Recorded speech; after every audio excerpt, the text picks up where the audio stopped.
ছাত্রাবাসের seat বরাদ্দ নিয়ে চট্টগ্রাম পলিটেকনিকে দুই গ্রুপের দফায় দফায় সংঘর্ষে অন্তত 15 জন আহত হয়েছে। সবাই হাসপাতালে ভর্তি, কয়েকজনের অবস্থা গুরুতর। আহতদের দাবি, তারা বৈষম্য বিরোধী ছাত্র আন্দোলনের সাধারণ শিক্ষার্থী। হামলার জন্য ছাত্র দলকে দুষছেন তারা।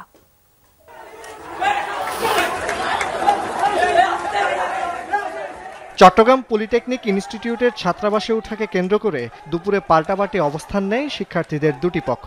কথা কাটাকাটির এক পর্যায়ে জড়ায় সংঘর্ষে। এতে আহত হয় বেশ কয়েকজন শিক্ষার্থী ও একজন শিক্ষক। হামলার জন্য ছাত্রদল নেতাকর্মীদের দুষছেন তারা। নির্দিষ্ট সময় ফর্ম জমা দিয়ে ওরা সিট পায় না, এটা তো ওদের ব্যক্তিগত ব্যাপার। ওরা ফর্ম নেয় নাই, কিন্তু ওদের কোথা থেকে সিট দিবে? ওরা চাচ্ছে এখানে একটা সিটের বাণিজ্য করতে এবং ক্যাম্পাসের রাজনীতি যুক্ত করতে। আজকে থেকে ভর্তির ছিল, কিন্তু তারা আজকে গিয়ে আবার সেই বাধা দেয়। 50-100 জন আরো বেশি আসতে পরে ওরা একসাথে ক্যাম্পাসে প্রবেশ করে। ক্যাম্পাসে প্রবেশ করার সাথে সাথে আমাদের উপর আক্রমণ করে। আমাদের সাধারণ শিক্ষার্থীদের উপরে লাঠিসোঁটা নিয়ে সরাসরি আক্রমণ করে। তারা সরাসরি ছাত্র দলের স্লোগান দিয়েছে এবং আমাদেরকে শিবির টেক দিয়েছে। তারা হচ্ছে ছাত্র দল, এমন এটা একটা চিহ্নিত, এখানে আমাদের ভিডিও আছে এবং তারা তাদের স্লোগানও দিয়েছে।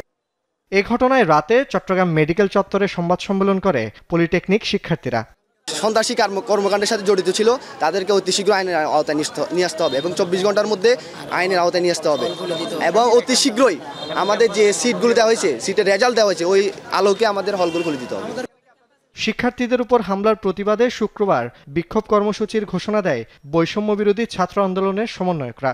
সবকিছু বিচারের দাবিতে এবং তাদেরকে অতি দ্রুত সময়ের গ্রেপ্তারের দাবিতে আমরা আগামীকাল 16 শহর রেল স্টেশনে বিকাল 3টায় আমরা গণজামায়াতের ঘোষণা দিচ্ছি।